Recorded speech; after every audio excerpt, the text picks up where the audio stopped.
judiciaire de Libreville porte à la connaissance du public qu'une session criminelle spéciale se déroulera au palais de justice de Libreville à compter du 10 novembre 2025. Au cours de ces assises, plusieurs affaires liées à la délinquance économique et financière et au grand trafic seront examinées. Parmi celles-ci figure l'affaire Sylvie Aimée Marie-Valentin épouse Bongo et 11 autres accusés. Le parquet général souligne que toutes les diligences en vue de la tenue d'un procès juste, transparent, équitable ont été accomplies dans les délais légaux. Notification des avis d'audience aux accusés et aux avocats, citation des témoins et mise à disposition de l'ensemble des dossiers aux avocats, etc. S'agissant particulièrement du dossier ministère public contre Sylvie Aimée Marie-Valentin épouse Bongo et autres, tous les accusés ont été cités à personne, à l'exception de Madame Sylvie Aimée Marie-Valentin épouse Bongo et de Monsieur Noureddine Bongo Valentin.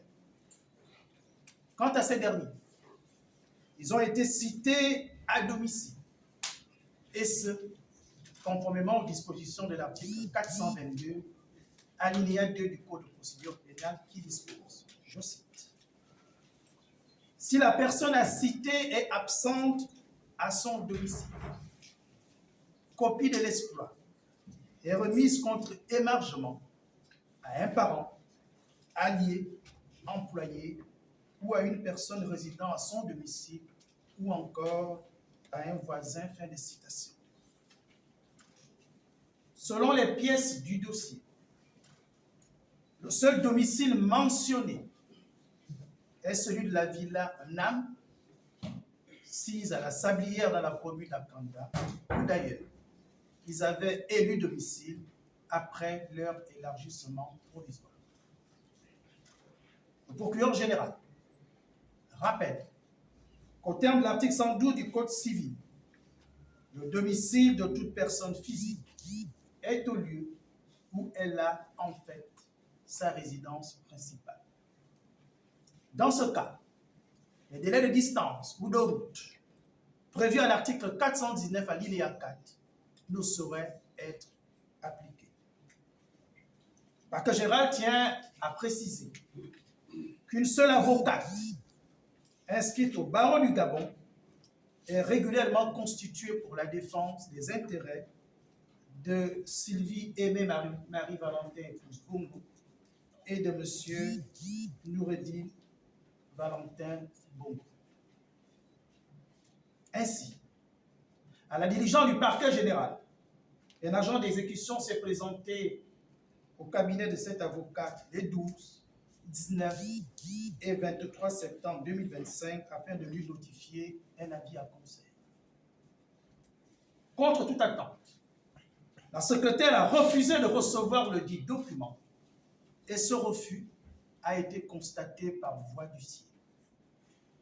Enfin, le procureur général réaffirme son attachement au respect des principes directeurs d'un procès pénal, le principe du contradictoire, le respect des droits de la défense et la présomption d'innocence.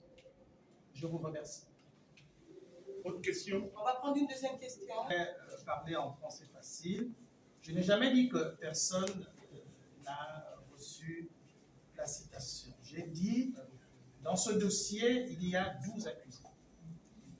Je parle du dossier de l'ancienne première dame et de son fils. Sur les 12 accusés, il y a 10 qui ont été cités à personne. Ça signifie que la citation leur a été remise à mes propres. Quant aux deux autres, étant donné qu'ils étaient absents de de leur domicile. Ils ont été cités conformément aux dispositions de l'article 422 alinéa 2, qui dispose que si la personne est absente de son domicile, on peut remettre la citation soit à un employé, à un cuisinier que l'on peut trouver sur les lieux, à un jardinier, à un parent, à un allié, et c'est ce qui a été fait. Donc, dans le dossier, vous avez bien la citation de la personne qui avait été trouvée sur place au moment où les agents d'exécution s'étaient rendus. Voilà. En ce qui concerne le refus, ça concerne l'avocat qui a refusé, elle a ses raisons, c'est sa secrétaire qui a refusé.